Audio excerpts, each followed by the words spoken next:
idea of immunity passport maybe more will come into more center stage. Not That's now. interesting. Sasha, you wanted to say something on the subject matter. What Yes, very quickly about testing. As we know, they are not 100% accurate. Most of them are 85% accurate.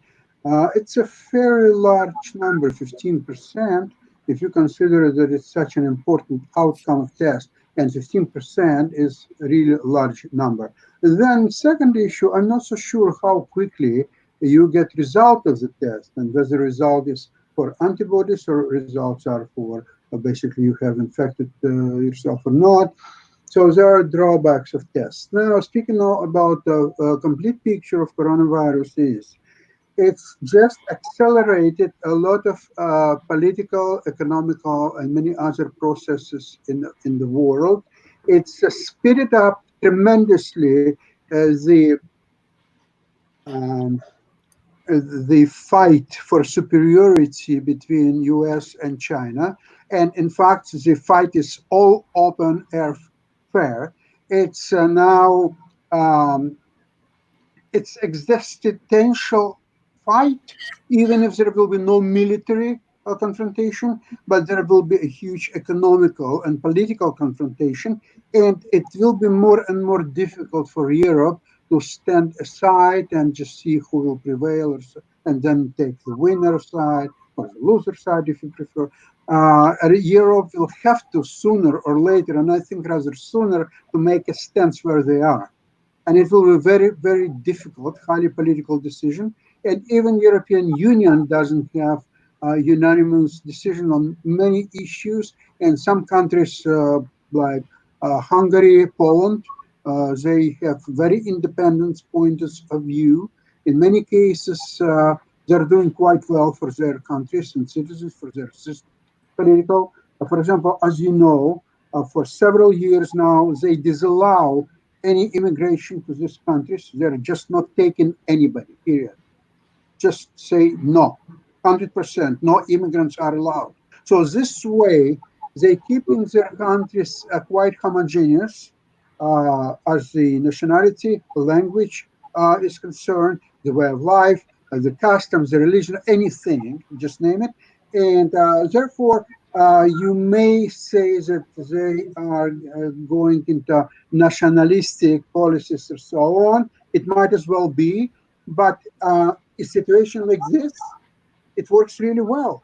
They have many less cases than a lot of developed countries, and now you are questioning whole system and wisdom of this uncontrollable immigration of citizens, especially from mm, I don't know, North Africa or the Middle East or something like that, in countries of Western Europe like France, Italy, and so on. Italy is one of the example when they dearly paid for allowing, for example, Chinese to travel uncontrollable back and forth, and you know what's happened as a result of it.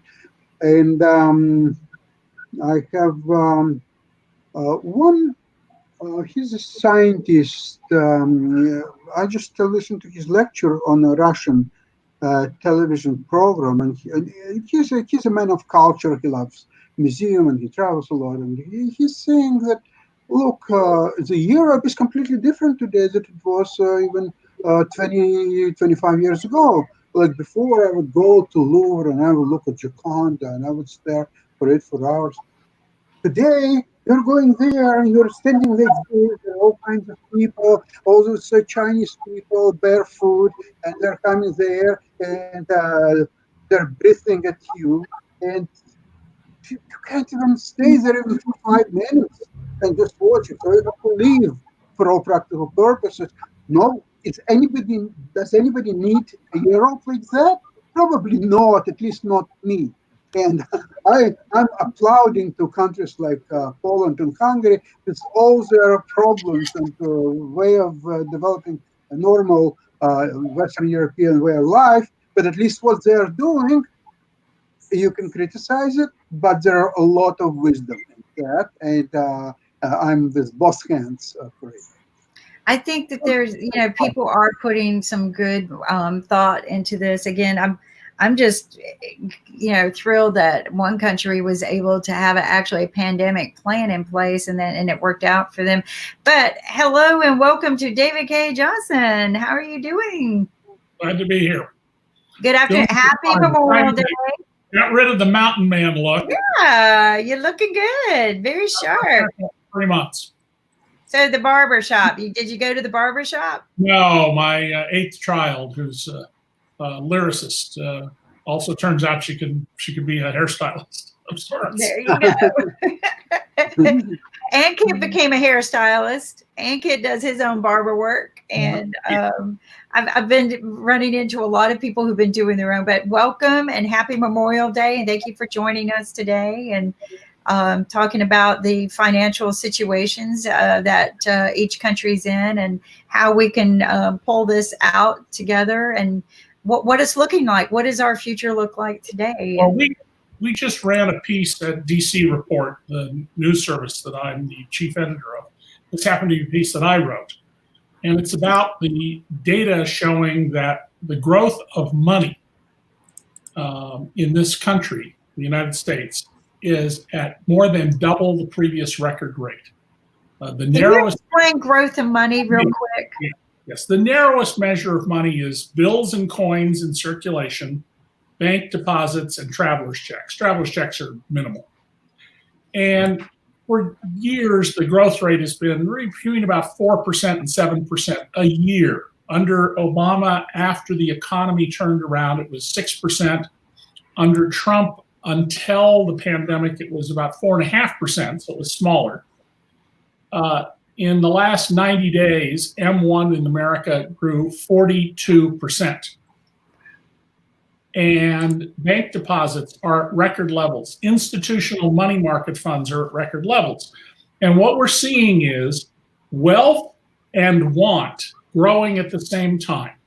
So we have people who don't need help, who got it, and who went out and borrowed money in the markets at the extraordinarily low interest rates we have today.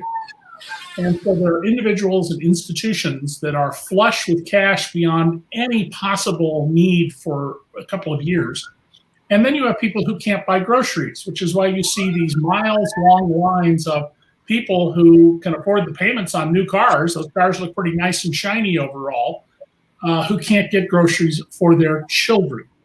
And it's indicative of the kind of mismanagement that we've seen. Now, just a couple of hours ago, the New York Times put up a report by Jesse Drucker, one of their best financial writers, and Sarah Silver Greenberg and Sarah Cliff, who are also excellent reporters, about how a number of hospitals in the U.S.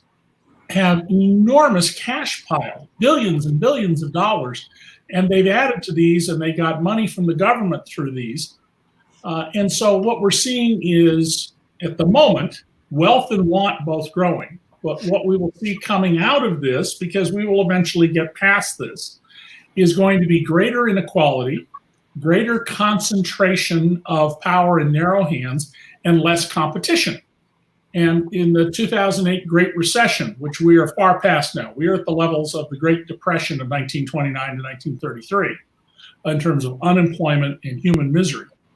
What we're going to see coming out of this will be, just after 2008, fewer banks having a larger share of the market, we may even see fewer airlines. There's been the head of Boeing has talked about he expects at least one airline to go under. I'd be surprised if it's only one, but I don't think it'll be one of the big 5 major airlines, but some airline, like a smaller one, like Allegiant or Spirit. And this is not good. Capitalism requires market competition. And if there's anything people in business hate, including me, when my oldest son and I started a business that we've since shut down, but that was very successful for a decade, the one thing we hated was competition, because competition means less profit. But capitalism doesn't work if it doesn't have competition. It becomes a mining system to extract cash down below and move it up without creating economic growth. So we're really laying the grounds here for some real problems down the road. David, a question, very quick question to you. David, what's the difference between recession and depression? Oh, they're just terms. You know, we over the course of history and since the Civil War in America, we've called them panics, recessions, depressions. The real issue is how deep is it? Now, okay, I have even better answer. You know, David, I have this answer. A recession, it's when your neighbor is out of job. Depression is when you are. Yeah, that's a good joke. But most of the news media in the U.S. does an incredibly good job of reporting official announcements. You can rely on them and whatnot. At DC Report, my colleagues and I, who are former senior people at the New York Times, the Wall Street Journal, the LA Times, we, enterprise and go look at things. And so we reported weeks ago, I think it may well be over a month ago now, that the unemployment rate in the United States was going to be 25% momentarily, and likely 32%. We're clearly above 25% unemployment. We've had 39 million people in 9 weeks apply for jobless benefits, and there are about 158 million jobs. So clearly we're well above 25%. A few people have gone back to work, but not many. That puts us at the level of the Great Depression from, remember there were two depressions, 29 to 33, and then we were recovering, and then FDR was persuaded to cut back on government spending, and we went into another depression that started in 37, a recession in that case. And the worst unemployment in the Great Depression was just under 25% at the beginning of 1933. Well, we're there or past that. Now add to that the fact that the 2008 depression or Great Recession of 2008 resulted in wiping out the wealth, the minimal wealth of families headed by parents 35 and under. Their wealth just went away. Of African Americans, and a substantial reduction for everyone in the bottom 90%. And we're now back into that situation. Lots of people are doing fine, by the way. I mean, I'm a good example of that. My wife is still working. I'm still working. I have a job that I can do from home, and I'm a retiree, so I still get my Social Security and my pensions. We're better off, which is ridiculous, but we are. And there are lots of people because we're not spending money. Money we used to spend, we're not spending now. I still have February's gas in my Volkswagen. Yeah, right. I driven 151 miles in the last 6 weeks, where I leave the house to go out and have somebody put, like milk in the trunk of the car. That's it. And so there will be huge disruptions under this. Yes, I'm sorry. I have a question from you, Mr. David Cay Johnston, that usually I think all of you would agree in a very basic idea of recession, that it is something which has happened which you or me or nobody predicted. It happened in 2008, and again, due to this pandemic, it is happening now. Our economies will go back into recession. So if I've been a banker in my initial career, so if we look at a recession and possibility of getting into recession as a risk, then obviously we have to do some risk management. Since 2008 till today, globe and the world economies and the country's economies must have done some investment on the risk management to manage risks that we should not land up into such equation or into such situation again after 2008. And primarily I see it did not happen. Due to economic reason, it did not happen. It happened because of a health issue and a virus attack and etc. So at this stage of time, if you are supposed to be evaluating that what kind of investment they made to meet a risk, which is a possible and potential risk, then and where we are standing now, and now if we are terribly shaken and now we are trembling, then are we going to do such investment into future for coming out of this or not? Well, in the United States, we'll do that when we have a change of government and we have different leaders in the U.S. Senate and the White House. But you're onto something that's very, very important. I'm gathering material to write a series of pieces about this. Our biggest concern in the U.S. right now is not an inflation because of all this money. It's a deflation because there's no demand. Coming out of this, we need to be investing in a number of things. Infrastructure. I mean, the U.S. is beginning to look like a third world country. The biggest beneficiaries of this are front-end alignment shops. I can't tell you how many times I've had to take my cars in to get the wheels aligned again because of potholes. We need to start fixing our infrastructure, which will generate a lot of economic activity and make the economy more efficient. We need to go back to spending money on two areas of science: basic research, which we've fundamentally cut, and basic science research is only funded by governments, occasionally a philanthropist, but it's governments. Corporations don't spend money on basic research. We need to go back to the 1950s and 60s policy of the US government of spending money on applying science in practical ways.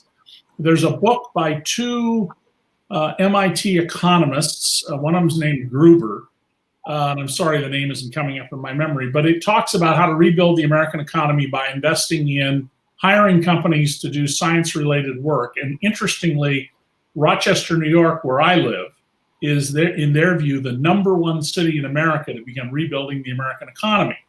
This has always been a big industrial innovation center from essentially the Civil War till 1975. Rochester was Silicon Valley, Seattle, and Route 128 wrapped up in one. But it was an industrial economy. We're now in the digital economy, heading into the biologic or genetic economy. Right.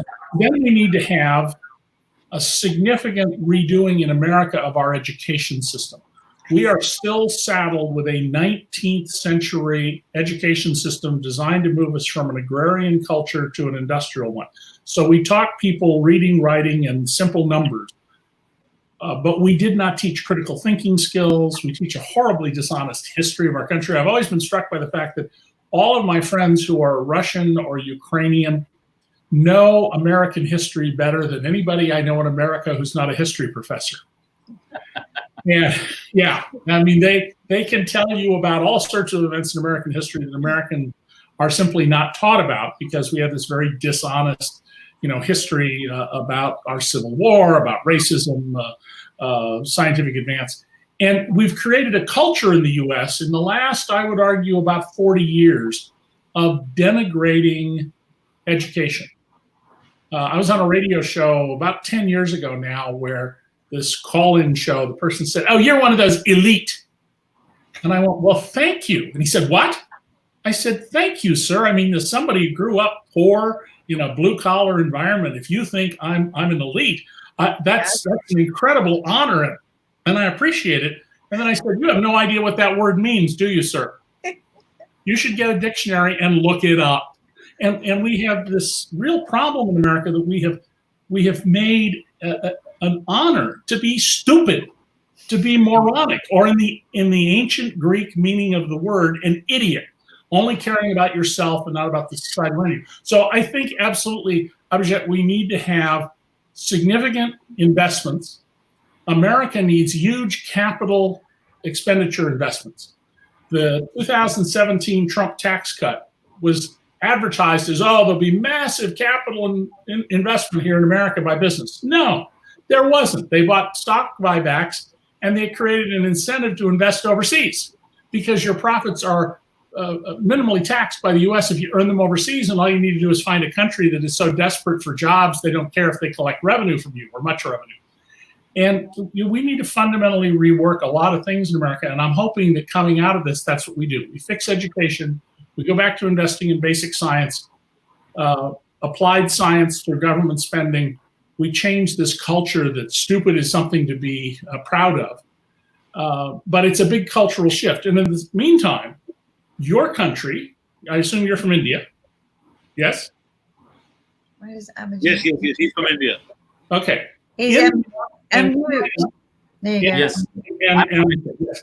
India and China were the two wealthiest countries in the world 500 years ago.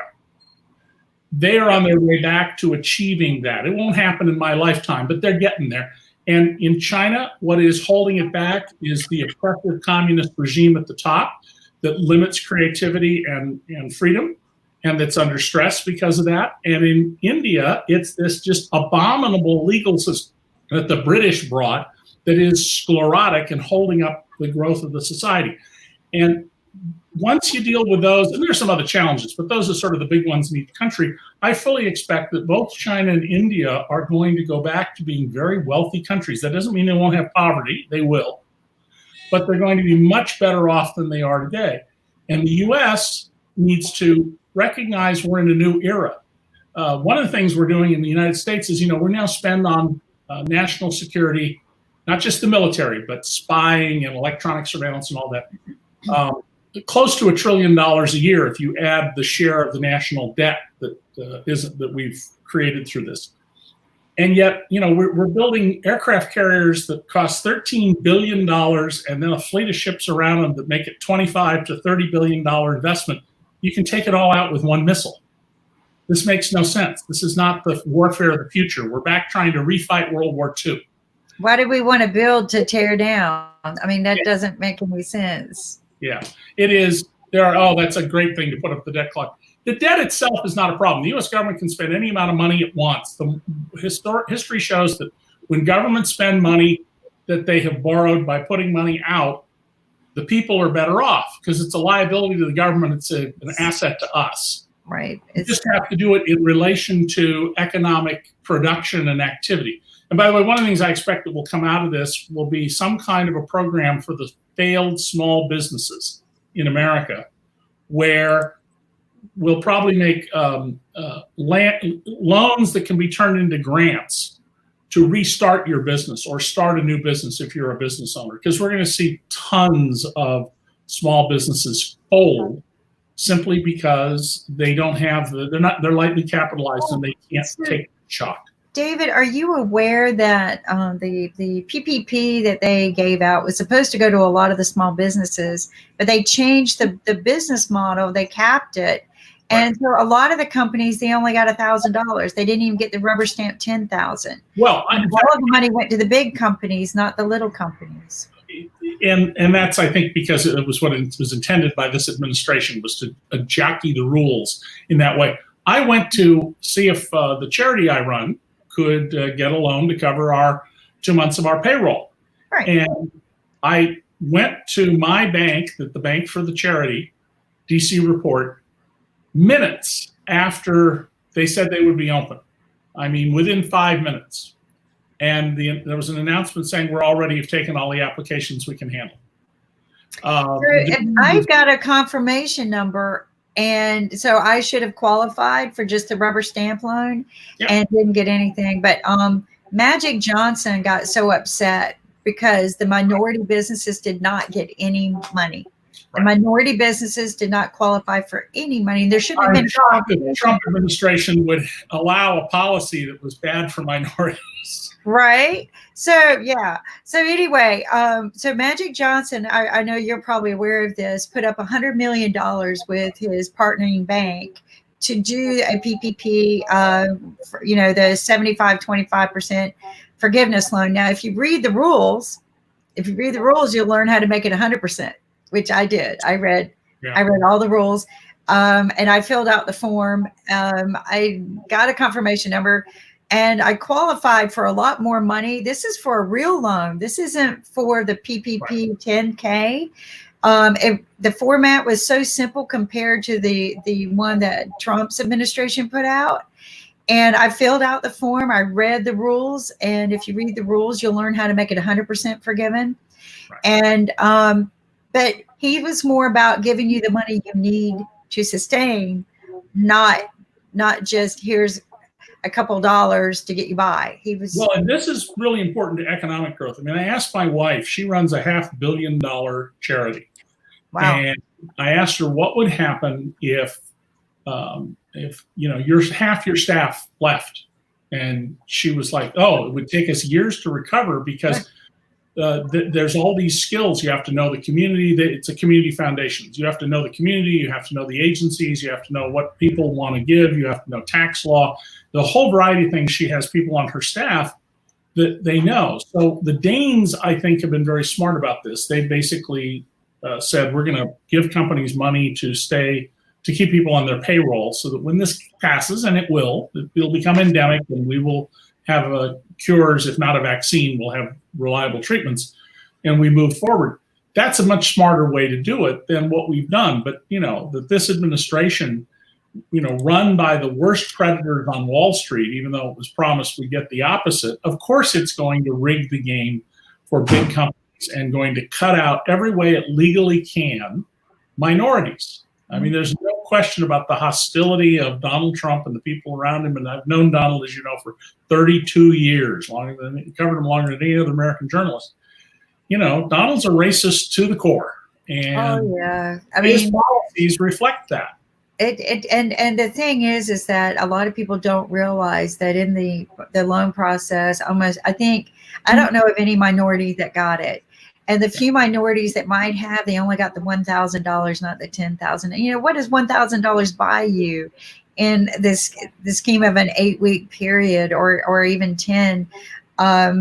Magic Johnson, I will say, I commend him. I'll vote for him for president at this point. Yeah. The money is bupkis in the size of the American economy, but he's showing by example what we could be doing. And that's what's really important about it, because the amount of money, $100 million, is a drop in the bucket in a $22 trillion economy. I even asked, because we know that a lot of the millionaires and billionaires, the real successful people, are slightly impacted by this, but still have good money.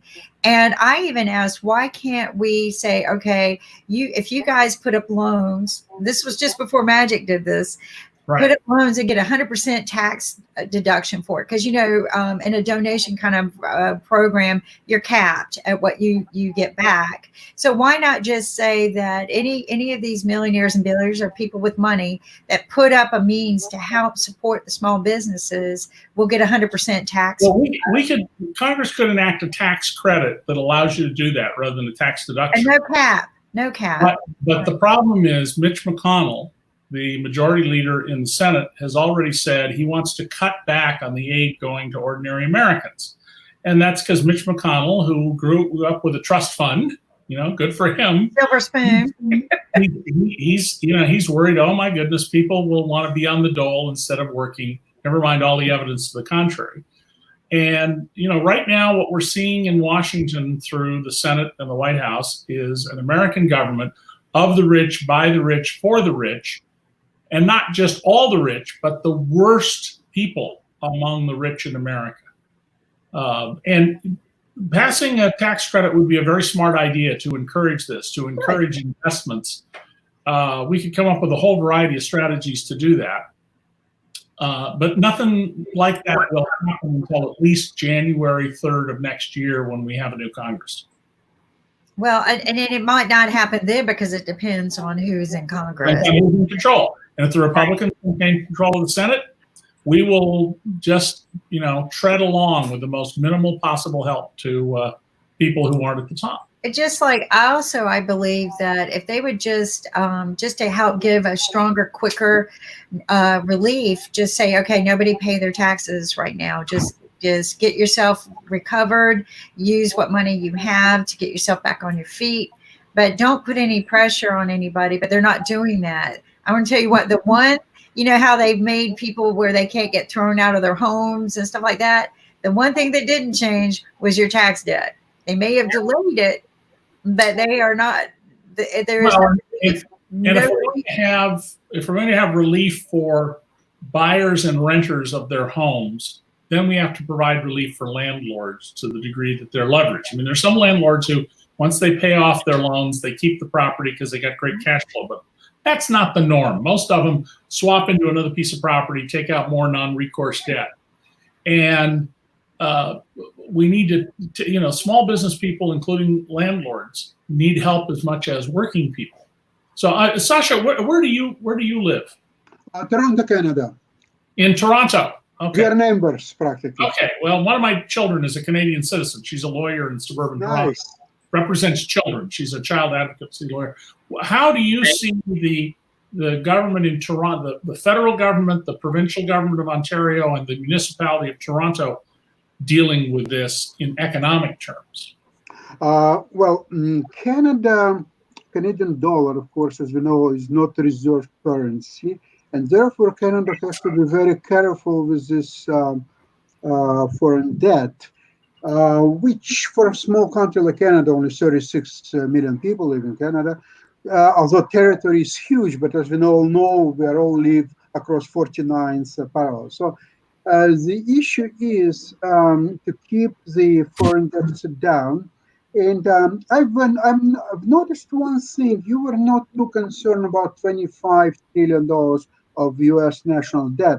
But I have one question, David. I remember in the beginning of 2000s, and specifically during this, let's call it recession of 2008-9, the foreign debt level of U.S. government was around $8-9 trillion. It's large enough. Never mind today's 25 trillion, but even 8-9 is large enough. However, the all national level of all goods, all the equity of households of United States of America at the time was over $100 trillion. And it doesn't even include the corporations like Microsoft, Apple, and others, just households. Today's households of the United States of America are approximately at the level of $41 trillion. Now, with a national debt of $25 trillion, it's approaching the level of the equity of all U.S. households put together. Is that not so dangerous in your opinion? Well, David, it's a very interesting discussion, but thank you all. I have to leave now. Alex and David, it was especially very good listening to you. Thank you, Ankit. Thank you, Kim. See you soon next month. See you next time. Take Good night. care. Sasha, yes, we need to be concerned about the level of debt versus equity. There's a new book coming out momentarily that I gave a blurb for on the cover, and I said this is the most important book I have ever read. It's by Stephanie Kelton, who's an economist, used to be with the Senate Finance Committee. She's now teaching on Long Island at Stony Brook University. It's called The Deficit Myth. And she is the intellectual leader of a group called Modern Monetary Theory. And they basically argued that everything that was taught when I was going to the University of Chicago's graduate economics program and all the other schools I studied economics at is wrong, and that we have misunderstood the nature of money. It's an idea that needs to be further fleshed out and debated, but it is a truly new breakthrough idea in economics that needs tremendous amount of discussion, and not just the, oh, that's ridiculous, that up until now MMT has gotten. The modern monetary theory began to be accepted when Bloomberg News began writing serious pieces about it. And everybody went, wait a minute. I think that servicing debt is a real issue. We're very fortunate right now. We have the lowest interest rates in 700 years as a practical matter. Right now, yeah. Yeah, at the turn of the century, the federal government's blended average borrowing rate was about 6.25%. Its blended average borrowing rate now is about 2%, maybe 2.25%. When that goes up, the demand to pay interest will squeeze out other activities. But I think the bigger problem is not the debt. It is the need to invest in economically productive activities rather than financial activities. After all, finance is supposed to make the economy work, but it's not the economy. And it's like when I was teaching law, and I'm not a lawyer, but I taught law, third-year law students for 8 years. I would always say to my students, you know, people make jokes about lawyers and whatnot, but the fact is law is what allows civilization. And lawyers are the grease that makes the engine of civilization work. Just don't ever forget that you're the grease.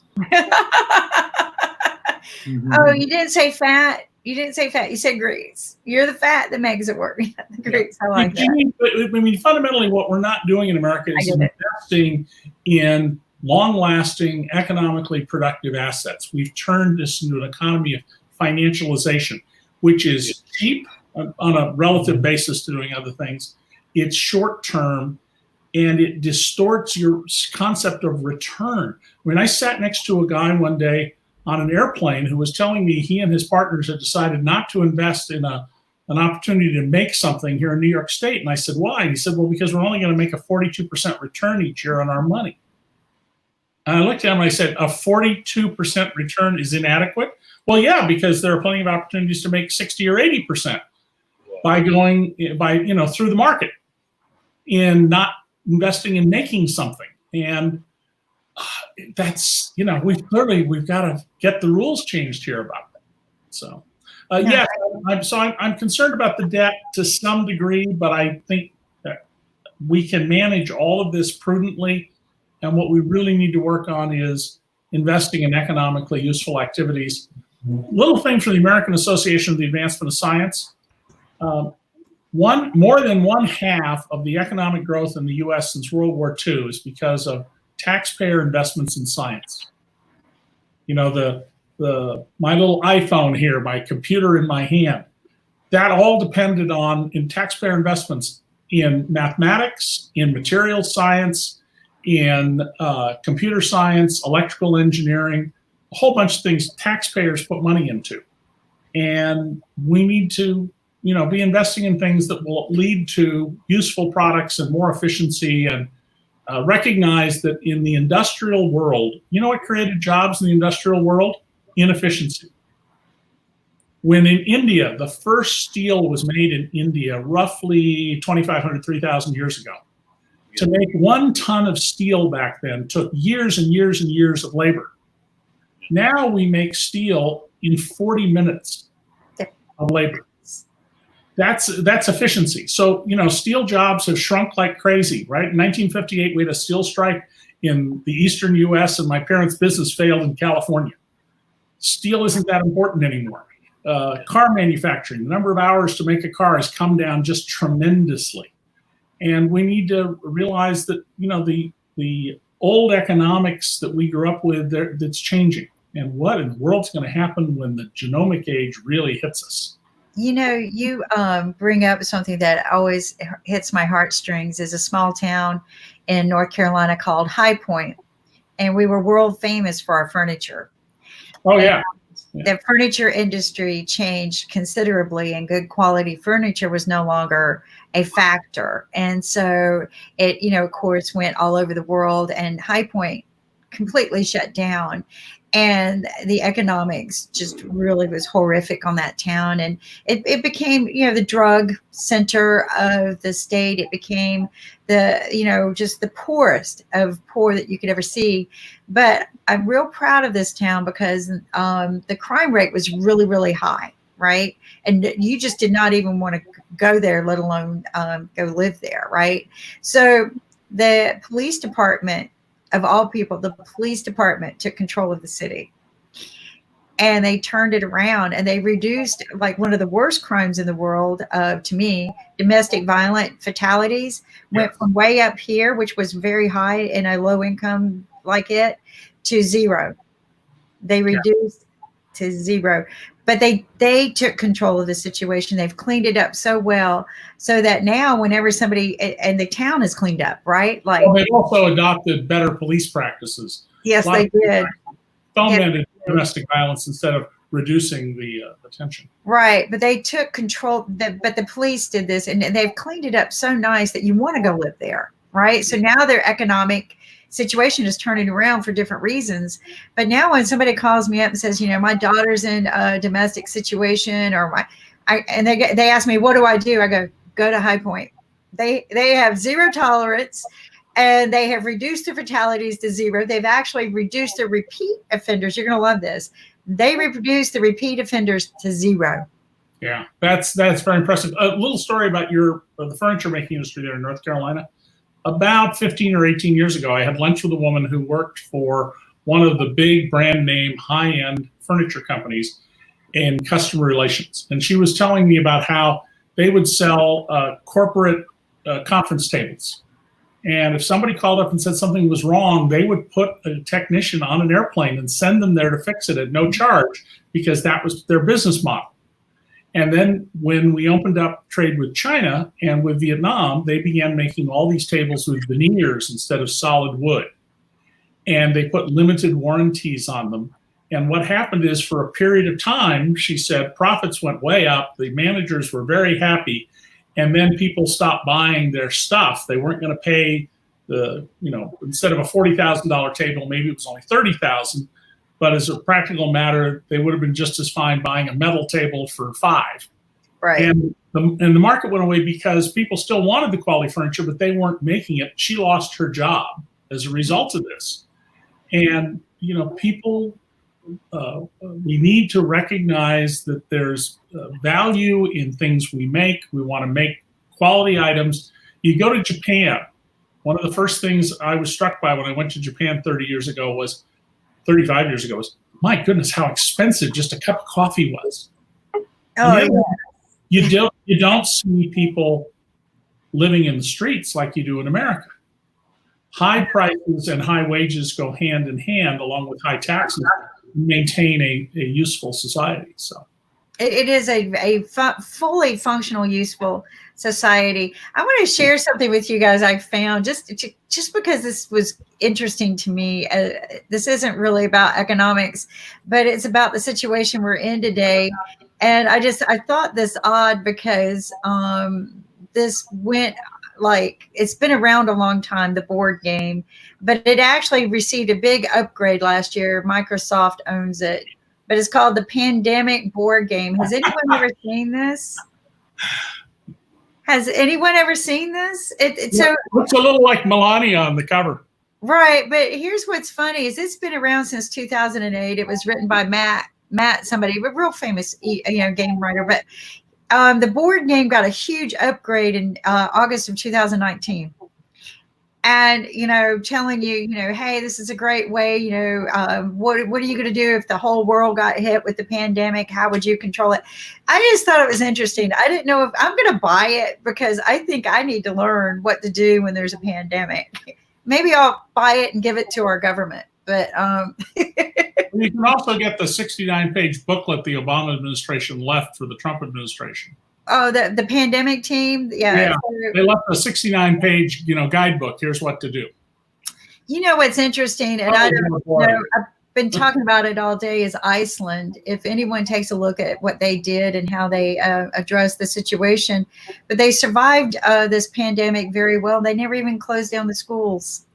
They caught it when the first person got infected, but their testing methods were totally different than anyone else's. They would take people with symptoms and not test them. They would go, well, if you got the flu or COVID, go over here. You get treated, but we're not going to waste our money testing you. What they used their test on were people who had no symptoms. Yeah. And they went out and tested the whole population. They heavily tested per capita more than anyone else in the world. And they contained the situation. They went to strict policies, wear masks, be respectful, distancing, things like that. But they never shut down economically. So I just wanted to share that there are. But here's what they said. They said the minute they detected one person, they followed their pandemic policies. Yeah. Oh my gosh, they had pandemic policies. Where was ours? So I look at this footprint and I go, this is what people need to follow. These kind of, like Hong Kong, that's a good footprint. They all have pandemic kits that they carry around. And part of the kit, and people don't know this, is the COVID can carry in on your shoe and stay on your floor for 17 hours. And a lot of people aren't aware of that. So part of their kit is sanitizing their shoes. A lot of what government needs to do is boring stuff like having plans, having stockpiles. It's not as fun as playing politics. And both parties are equally, guilty of preferring politics to the boring but important work of government. Also, you will not get 80% return on your investment by doing all that stuff. Never. Well, the thing is I think that, again, it's like you said, it's like financial literacy, right? The greatest gap between poverty and sustainability is financial literacy. And like Nick says, nobody wants to do financial literacy because it's boring. So that's why you still have such a high low income population or poverty, because it's boring. I don't want to learn it. So, I mean, but we need to change that mental state of mind. And maybe this is a good reset button. And David, I'm so glad that you said that we live with 19th century education foundation. We need to change that. And we've got a great person to do that right here, Jeff, all the way from the University of Illinois. Hello, Jeff. How's everybody doing? Hello. Fine. Do you know David Cay Johnston? Well, we've followed each other on social media and had a few exchanges over the years, so it's good to see him in person. Ah, well, good. What Yeah. GIS behind you? What's that? It looks like the letters on the banner behind you. GIES, Geese College of Business. Oh, That's Geese where I'm College. the University of Illinois. Yeah. Good to see you. So, no, David just got me thinking about this as to whether our response to this pandemic would be any different if this were not an election year. Right? I do think there's a fair amount on both sides of a lot of the debate right now about whether we should continue to socially distance, whether we should keep the economy closed, to what extent, how quickly we should open it, I think is getting pretty tied up in ideology right now. Yeah. And that's probably exacerbated a bit by the fact that we've got an election coming up in the U.S. in not too distant future here.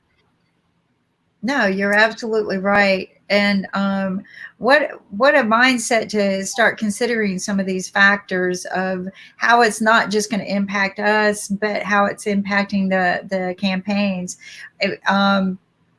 I mean, people can campaign on anything right now, right? It's like, but the biggest solution is going to be what? Getting us out of this problem. Somebody made a joke. I think it was actually one of Trump's children. We'll have a miracle vaccine the day after the elections. Just like, that's not a joke. We never have a vaccine. We don't have a vaccine for AIDS. No, we don't. It's endemic. We have treatments for it that have radically reduced the spread of it. And this idea that we're going to have a vaccine in 12 months, maybe if we can do things faster, that's terrific. But more likely, we will have effective treatments for it over a period of time. And I'm glad you brought up that if we consider all the other viruses in the world that maybe we never found a cure for, like Ebola, AIDS, that again, we not only don't have a true answer, vaccine or treatment for preventive, but what we have are policies that go with them. Right. These new viruses, well, they're not new, but as the permafrost in Siberia and northern Norway is melting in Canada, they're finding all of these ancient viruses that human beings haven't had any contact with. The Arctic is now teeming with them, according to Scientific American. And we're going to have continual problems with pernicious viruses going forward, especially because there are almost 8 billion of us. Right. I mean, and then that's something to think about too. There's 8 billion of us, but probably only 500,000 that lead us. Kind of scary. But, I would like to understand from our panelists that smaller economies and smaller countries have done really well in terms of fighting and managing the COVID-19 situation, be it Hong Kong, be it Macau, be it South Korea, be it Singapore, or be it... So do you think that people have, or countries with limited resources, they are doing good job as compared to countries with so many dollars? Because this is not happening. This is not solving the problem. The problem is solving by people and doctors and pandemic teams and doing the right things on day-to-day basis and not talking politically, conferences and things like that. And the best part is that a lot of countries, small countries, they are sharing or they are learning from what happened to the bigger countries and they're implementing it. But countries like Brazil, Russia and all those things, we have seen that the cases have grown in last maybe a month or so. And they're watching Italy, Spain, US, India and all those countries, but still they're not learning. So I think that countries with limited resources, they are in a good shape as compared to bigger economy. What do you think, sir? I feel like in 2 or 3 years, looking back, we're going to learn a lot about what we should have done. right? Yeah. Some of these things, you know, 50-50. it's kind of the nature of science and research and economics as a science and so forth that, you know, you can learn an enormous amount. And there's researchers all over the world, that not just the medical researchers in the vaccine, but people trying to understand the impact of social interaction on the spread and all of these things, right? Social scientists as well. And the problem is we can't produce that body of knowledge quite quickly enough to optimize the policies, even if people are listening. And we're certainly living in an era where if anyone is listening to the science, is a little more questionable than it sometimes is. But you know, the truth is, I think, you know, we know a lot more now than we did 2 or 3 months ago, but there's still so much that we don't know, right? I mean, we still don't have a great understanding of exactly the ways that this spreads. One of the questions that I'm really interested in as an economist is, we will look back on this someday, and eventually people are going to have some models that are going to allow us to calculate sort of the cost per life saved of the approaches that we use. And it'll be really interesting to see how that compares across countries, as well as the other risks that we obviously pay to reduce. And did we, you know, did we spend too much or too little on this? I think the jury's out on a lot of these things. Well, I think, you know, everybody's fighting right now, which is part of, you know, the stages of trauma, right? When you have something horrible that happens to you, there are 5 stages of trauma that you naturally go through, right? Some people go through it faster than others. And I don't think that they prepared the country for this very well, that we are going to have that questioning, we're going to have that anger, we're going to have that doubt, we're going to, and all of this has to happen in order for us to do what? To regain trust and to rebuild, right? So I think, again, this reset button, I hope that it resets to the way we think about our education process, how we can better educate ourselves for the future. And like you said, to maybe be more proactive on our economic foundation, right? To be less lazy about thinking about it, but planning. I mean, you can't plan. I guess you can now. You can plan for a pandemic now, like you said. You know, well, actually, we can plan for those. I mean, I studied. It was one lecture, but when I was in college in the late '60s, early '70s, there was a lecture about, we're going to have another pandemic, and how to think about it and how to prepare for it. And we've had a series of pandemics. We had since the 1917, 1921, we had the Eisenhower era flu. We had MERS, which is still around. It stayed in the Middle East. We have SARS, which is apparently pretty much vanished, but isn't gone in the sense that the virus is completely gone. We had the swine flu, which clearly, you know, shook up Obama, a man who was very deeply into getting science memos. You know, he would get 2-page memos and say, "Why is this a 2-page memo? I need like 16 pages on this." And he would stay up all night reading these things. But it clearly shook him up. And we need to do more of this fundamental thinking about predictable events and how to prepare for them. And that includes things like volcanic explosions and tsunamis. You know, we now have buoy systems all over the world. Whether they've been economically efficient and effective is another question. I don't think we know that yet, but we certainly have the warning systems. And we're going to have volcanoes and earthquakes and disasters like the pandemic. And we need to be thinking more and spending more money on developing our knowledge base and our capacity to respond quickly when these things arise. And that includes having managers who are expert in this.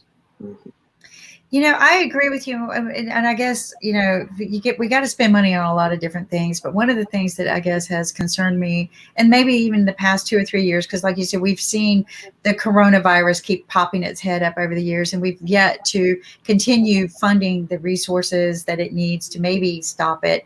But for some reason, we put all this money into space, right? Millions and billions of dollars into space that we could be putting back into taking care of our Earth first, right? And don't get me wrong, there's nothing better for me to sit down when I'm really bored and watch some of what's going on in the space and the new photos coming out. I mean, those are cool. But right now, I wish we would take all of that money and concentrate it into how we can make our society better. Kimberly, a lot of that space spending, though, benefits us directly. It does. The Europeans have much better weather forecasting. You want to know where hurricanes are going in the U.S., don't pay attention to ours. Pay attention to the Europeans. I mean, I would only. Oh, go ahead, Dave. Yeah, there are a number of things that we've learned about our planet from space research. I mean, this is a minor point, but rogue waves are real. They're not something made up by crazy sailors who survived. But Jeff, somebody wrote a very good piece in one of the science mags I take on the tracking capacity and accuracy of the Europeans versus the Americans on hurricanes coming to the U.S. And it was really quite dramatic how much better they are, because they have put a lot more money into this science, especially into the mathematical modeling, because there's so many data points when you're looking at a hurricane. I was just going to reframe Kimberly's point a little bit and say, I'd rather not have to choose between taking a little bit of money we spend on this kind of science and spend it over here on this kind of science, instead of saying there's a lot of things we spend money on federal government that would be better used spent on science of all kinds, whether it's space science and physics and astronomy, or whether it's health and studying pandemics. The spending money on sort of fundamental science is the ultimate public good in a way that economists think about it. It is something that it's underprovided by the private market. It benefits everyone when we learn from it, and it's hard to sort of exclude people from that knowledge once it exists. And so it meets all these definitions, and it suggests it's something that very much ought to be funded in a big way by the public sector. And there's some hope that this will be a bit of a wake-up call around that. But again, I'd rather. There's lots of other policies I'd rather spend less money on and fund space as well as pandemics, rather than stealing from one to pay the other. Jeff, I agree with you about that. And I would fundamentally argue the way we need to change our debate is from worrying about today and thinking more about tomorrow. One of my trademark lines is that if you listen carefully to the Republican tax policies, their argument is that we don't have enough investment in America because the rich don't have enough and they're not willing to invest, therefore. So we need to get money to them. And the way to do that has been cutting social safety net, things like that. But the other way to look at it is we're focused way too much on, do you have enough today, rather than, will we have enough tomorrow? And if we think more about beyond my lifespan, which if I'm lucky is 20 years to go, if I'm very lucky, we need to think more about 25 years out and 50 years out and where we want to be, and less about where we're going to be in the next 90 days. I'm a big critic of the 90-day mentality that we've put into our business world. You look at the privately owned businesses in America, Wegmans, which is based here where I live in Rochester, New York, which is privately owned, and how they expand and grow and create wealth rather than creating momentary money through manipulating things and not building up an underlying asset base that keeps producing wealth. Yeah, there's no question. We've got a problem with short-termism, both in the public and the private sectors. It's certainly true in the U.S. and I think it's true in a lot of other countries around the world. I mean, the psychology literature shows there's two kinds of decisions that people really struggle with. One is decisions that are far off in the future, and the other is decisions in which there's a lot of uncertainty. And all the big decisions that we're facing right now, whether it's the solvency of entitlement programs, whether it's climate change, whether it's how we prepare for pandemics, incorporate both of those. You need to take a long-term view, and it's highly uncertain. And we as a society, as well as individuals, just have a really hard time dealing with those kind of questions. And as much as I love the U.S. system of government and our democracy and so forth, we're not particularly good at doing long-term planning. I mean, I think long-term means 2 years, and federal government. And from a budget standpoint, sometimes they look out 10 and then they play games with what's outside of the 10. Well, their budgeting mechanism bothers me as well, because they're not the best budgeting people in the world, and their habits kind of rolled over into the corporate industry, which should have never happened. And their philosophy of, if you don't use it, you lose it. And if you use a little bit more, you get a bigger budget every year. Truly, I think, ruined a lot of corporate America. Because they started taking on that philosophy and then spending more money on useless things that they didn't need to do just to meet a budget or get more money. So I think their practices need to be reset as well. If you look at their budget system, it's I've got to get off because I have a radio show to do, but I want to leave you with one thought to think about. Maybe we'll take it up next week. Absolutely. The word entitlements. If you're entitled under tax law to defer paying taxes for 30 or 40 years, and I've revealed a lot of the devices to let you do that, that's an entitlement just like Social Security. And we should think about entitlements broadly, not in the political sense, but at the economic sense. If we look at entitlements as an economic issue, not a political issue, you come to much different observations about what's an entitlement. So just for the record, David, I'm just going to say I didn't use that term in a pejorative sense. I used it I didn't think you did in at the all. technical sense of the benefits that people get are based on a formula, not based on annual legislation. I agree with you about that, and I understood what you were doing, but I wanted on this show to bring up this. Let's have a talk about entitlement. He's giving me a reminder. This is what we're going to talk about next week. I'd like to propose to you something for you to think and discuss it next week on Monday. Yeah, would be a good thing. I got to get off. I'm sorry. All right, take